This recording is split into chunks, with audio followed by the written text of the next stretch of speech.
पहली दो पंक्तियाँ उस बारे में है जो हमारा पहली बार का एक्सपीरियंस होता है, प्यार का एक्सपीरियंस। जैसे पहले प्यार का, आप सभी ने प्यार के बारे में आज बहुत सारी कविताएं बोली थी, तो मैं भी कुछ, वैसे मैंने प्यार के बारे में, मुझे इतना ज़्यादा पता नहीं है, लेकिन प्यार तो सबके अंदर होता है, नेचुरल है। तो मैंने कुछ लिखी है कि पहला जो हमारा ओपन माइक प्लेटफॉर्म का जो मेरा लास्ट परफॉर्मेंस था वो मुझे याद रहता है, पहला प्यार हम सभी को याद रहता है। तो दो पंक्तियाँ ये लिखी थी कि पहला प्यार ना किसी गुफा में दीवार पर उकेरी हुई आकृति की तरह होता है, जो अंधेरे में ना तो किसी को दिखाई देता है और ना ही मिटाया जा सकता है, वहीं रहता है वो सदियों चुपचाप। तो जो जिससे हम बहुत प्यार करते हैं और जो हमारे लिए बहुत खास होता है, उससे जुड़ी हर चीज़, चाहे वो उसकी बुरी आदत भी क्यों ना हो, हमें बहुत अच्छी लगती है। वो हम सब उसको, क्या है यार, क्या पागल है, कितना अच्छा, क्या कितना क्यूट लग रहा है, मतलब वो एकदम गंदी हरकत कर रहा है, कुछ भी कर रहा है, तो हमको बहुत अच्छा लगता है। तो उसके बारे में कुछ एक कविता लिखी थी, उसका शीर्षक है तुम। कि तुमसे हर वक्त जब बात होती है, कि तुमसे हर वक्त जब बात होती है, मेरी दुनिया में खुशियों की बरसात होती है। तुमसे हर वक्त जब बात होती है, मेरी दुनिया में खुशियों की बरसात होती है। तुमको जो बस देख लूं एक बार कहीं मैं, तुमको जो देख लूं बस एक बार कहीं मैं, तो मेरे लिए वो दीपावली की रात होगी। मेरा हाथ जो तुम थामते हो तो लगता है महफूज हूँ हर गम से अब। मेरा हाथ जो तुम थामते हो तो लगता है महफूज हूँ हर गम से अब मैं, कि जब तुम दूर होते हो तो इन्हीं हाथों को देखकर मेरे चेहरे पर एक मुस्कान है।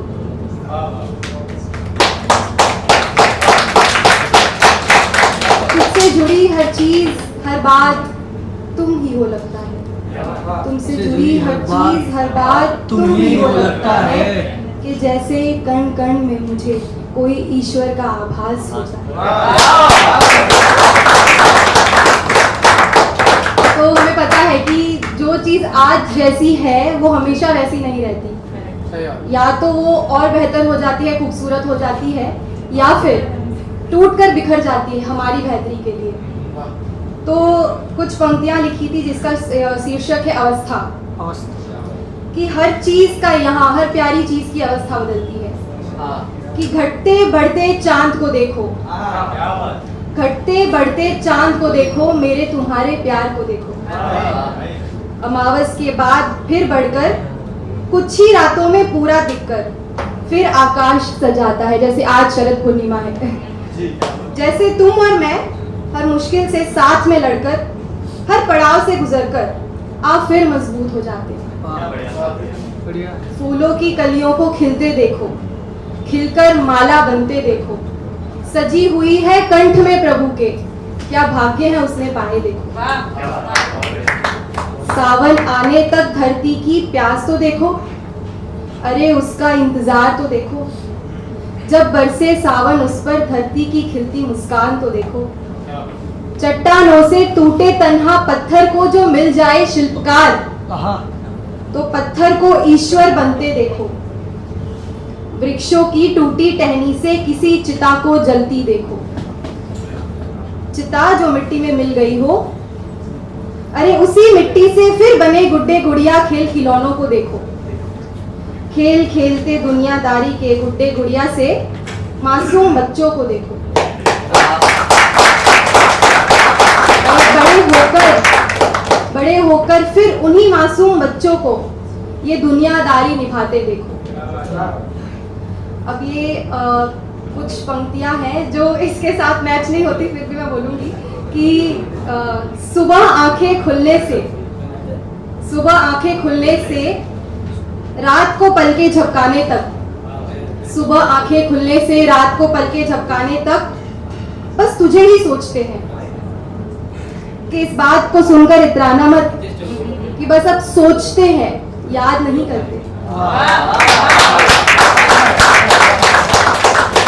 एक कविता मैंने last open mic platform first time जब मैंने परफॉर्म किया था तो पढ़ी थी, और ये मुझे खुद बहुत पसंद है। कि जब हम बहुत सकारात्मकता से भर जाते हैं तो ऐसे कुछ साथ मेरे साथ हुआ था कि मैं अपने आप को बहुत मोटिवेटेड फील कर रही थी, तो मैंने ये पंक्तियाँ लिखी थी जिसका शीर्षक है पंख। कि पंख अदृश्य लगे हुए हैं बिना थके उड़ जाती हूँ, पंख अदृश्य लगे हुए हैं बिना थके उड़ जाती हूँ, तरुओं पर नीड भी आए रास्ते में सबको दाना पहुंचाती हूँ। नीड यानी घोंसला। विचारों में क्रांति लाकर खुद की जीत मनाती हूँ, लहू बहे तो क्या फर्क है, कि लहू बहे तो क्या फर्क है, इस धरा को सींचती जाती हूँ, अनकही कविताएं लेकर मन की मौज मनाती हूँ। कि रुक जाऊं कहीं मैं फिर भी, कि रुक जाऊं कहीं मैं फिर भी, गिर जाऊं कहीं मैं फिर भी, खुद ही मैं उठ जाती हूँ।